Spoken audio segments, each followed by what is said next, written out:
मुझे लगता है कि राजनीति खत्म करके संतों की सेवा बहुत है। जो गुरुजी जैसे संत है ना, वो ही इस धरती को संभाल लेंगे अगर ये राजनीतिक लोग दूर हो जाएं, क्योंकि आजकल राजनीतिक लोग अपनी पहचान को भूल चुके हैं। पहले वाले जो राजे महाराजे थे, जो राज करते थे, वो अपने ऊपर ब्राह्मण बिठाते थे, तो जो उनको सत्य के मार्ग में चलाते थे। तो आज जो कुर्सी पे बैठ जाता है तो वो सोचता है शायद मैं ही पता नहीं कुछ बन गया हूँ। तो भगवान तो कुर्सी देता है किसी को काम करने के लिए कि आप कैसा काम करते हो उस पे बैठ के। तो ये देखो, ये इन लोगों को असली कुर्सी मिली हुई है, तो ये संतों के शरण में रहे तो कहीं ना कहीं लगता है कि धरती बाहर वाली जो दुनिया है उससे बच के हटके भी एक दुनिया है जो हमारे सपनों की दुनिया है। ऐसा लग रहा है कि धरती पे कहीं स्वर्ग में घूम रही हूँ। जैसी दुनिया की, जैसे कलयुग में सतयुग का में सपना देखते हैं हम हर दिन हर रात, तो आज एक सपना मेरा जैसे लगा साकार हुआ। आंखें बंद की और गुरुजी से जुड़ी, तो मतलब इतनी बड़ी सेवा। मुझे लगता है कि राजनीति खत्म करके संतों की सेवा बहुत है। जो गुरुजी जैसे संत है ना, वो ही इस धरती को संभाल लेंगे अगर ये राजनीतिक लोग दूर हो जाएं, क्योंकि आजकल राजनीतिक लोग अपनी पहचान को भूल चुके हैं। पहले वाले जो राजे महाराजे थे, जो राज करते थे, वो अपने ऊपर ब्राह्मण बिठाते थे, तो जो उनको सत्य के मार्ग में चलाते थे। तो आज जो कुर्सी पे बैठ जाता है तो वो सोचता है शायद मैं ही पता नहीं कुछ बन गया हूँ। तो भगवान तो कुर्सी देता है किसी को काम करने के लिए कि आप कैसा काम करते हो उस पे बैठ के। तो ये देखो, ये इन लोगों को असली कुर्सी मिली हुई है, तो ये संतों के शरण में रहे तो कहीं ना कहीं लगता है कि धरती बाहर वाली जो दुनिया है उससे बच के हटके भी एक दुनिया है जो हमारे सपनों की दुनिया है। मैम, आज यहाँ पर शादियाँ हुई हैं 7 जोड़ों की बिना दहेज के। आपने खुद देखा 17 मिनट में शादी हुई और 1 रुपया भी दोनों पक्षों की तरफ से नहीं लिया गया। क्या बोलना चाहेंगे इस बारे में? हमारे घर में भी ऐसी शादियाँ होती हैं। मेरी और नवजोत की शादी भी ऐसी हुई, मेरी बेटी और बहुरानी की शादी भी ऐसी हुई। और हमारा जितना बन पाता है हमारी टीम से, तो हम भी 100 लड़कियाँ ऐसी ही ढूंढते हैं जिनके माँ बाप ना कर सके, खुद ही सामान इकट्ठा करते हैं कि ताकि हम उनकी कहीं ना कहीं। सबसे बड़ी सेवा है कन्यादान।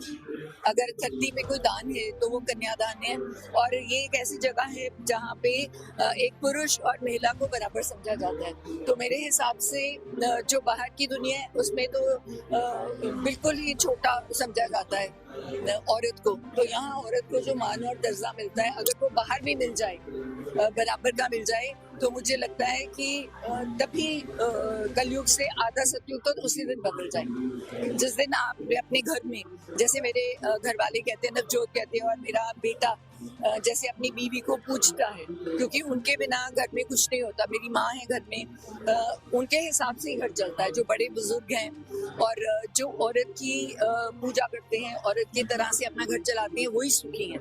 तो ये इनको आशीर्वाद दूंगी। तो गुरुजी से जुड़े हुए हैं, बहुत अच्छी अपने बच्चों को भी यही संस्कार दें, क्योंकि हमने यहाँ से कुछ नहीं लेके जाना, सवाए अपनी जो सेवा हम करते हैं, जिसके प्रति हमें कोई कुछ वापस ना लेना हो, और जितना समय हम भगवान का नाम लेते हैं, ये 2 चीजें हमारे साथ जाएंगी।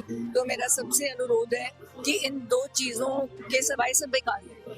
तो जितना अपना समय है तो अपना भक्ति में लगाएं और सेवा में लगाएं। तो मैम, अभी आपने पूरी आश्रम की व्यवस्था देखी, उसके बारे में आपको कैसी लगी? 2 लाइनें आप कुछ कहना चाहेंगी? मैं तो आपको बोल रही हूँ कि मैंने कलयुग में सतयुग देख लिया। मतलब इससे ज्यादा क्या बेहतर हो सकता है? इससे ज्यादा कुछ हम मांगते ही नहीं, है ना। इससे ज्यादा हमारी सोच भी नहीं जाती, हमारी मांग भी नहीं जाती। तो सच में ऐसी जगह को देख के मैं आपको बोल रही हूँ कि मुझे लग रहा है कि मैं जो जिस बात करते हैं हम, जिस हेवन की कह लो जिसको, तो आज वही हेवन हमने धरती पे देख लिया। मैम, जैसे कि संत रामपाल जी महाराज जी के बारे में सोशल मीडिया पर भी चलता रहता है, आपको कहाँ से पता लगा आश्रम के बारे में? क्या आप पहले सत्संग सुनते थे? मैं बचपन से 3 साल की उम्र से गुरुओं की, साधुओं की, मुझे अच्छा लगता है उनके साथ बैठना। मुझे और कहीं मेरा दिल नहीं लगता था। तो मुझे समझ आ गया कि मेरा रास्ता शायद पुराने जन्मों से कुछ फर्क है बाकी लोगों से। मैं संतों से प्रेरणा लेके सेवा करती हूँ, चाहे मैंने डॉक्टरी में की, चाहे मैंने पॉलिटिक्स में की। तो मैं संतों के साथ रहती हूँ, उनकी बानी के साथ जुड़ी रहती हूँ, ताकि जिंदगी में मैं कोई ऐसी गलती ना करूँ, मैं किसी का दिल दुखा दूँ। तो जितनी सेवा मेरे हाथों से हो सके, क्योंकि मैंने अपनी बॉडी भी दान की हुई है और मैंने वैसे भी लकड़ी को वेस्ट नहीं करना, इलेक्ट्रिक क्रेमेटोरियम में जाना है। मेरे घर वाले ने भी अपनी पूरी बॉडी दान की हुई है। तो मुझे जब कैंसर भी हुआ तो मैंने भगवान को धन्यवाद किया। लोग पूछ रहे थे ये धन्यवाद क्यों कर रही है, मैं क्या धन्यवाद इसलिए कर रही हूँ कि मुझे ब्रेस्ट का कैंसर हुआ। तो ब्रेस्ट की हम किसी कोई फायदा नहीं होता, मेरे किसी ऑर्गन में एक भी कैंसर सेल नहीं है। तो जो ऑर्गन्स मैंने लोगों के लिए रखे हुए हैं वो भगवान ने मेरे लिए सेफ रखे हैं, तो मैं इसकी खुशी है मुझे। मैम संत रामपाल जी के बारे में आपको कहाँ से पता लगा? मैं इनके बारे में काफी कुछ पढ़ती देखती रहती थी। जैसे मैं आपको कह रही हूँ कि मैं टीवी नहीं देखते, हमारे घर में थोड़ा सा होता है तो साधना चैनल देख लिया। श्री श्री रविशंकर के पास सदगुरु के साथ में जुड़ी हुई हूँ, गुरुओं के साथ जुड़ी हूँ, तो उन्हीं गुरुओं में ये गुरु भी आते हैं, है ना, जिनको तुम फॉलो करते हो, देखते हो कि अरे इतना अच्छा काम कर रहे हैं, जिससे हम प्रेरणा लेते हैं।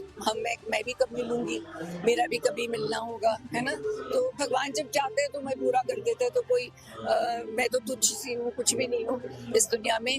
तो इन्होंने धन्यवाद देती हूँ जो लोग आए मुझे बुलाने, और मैं तो ना करने वाली नहीं थी तो मैं भागी चली आई।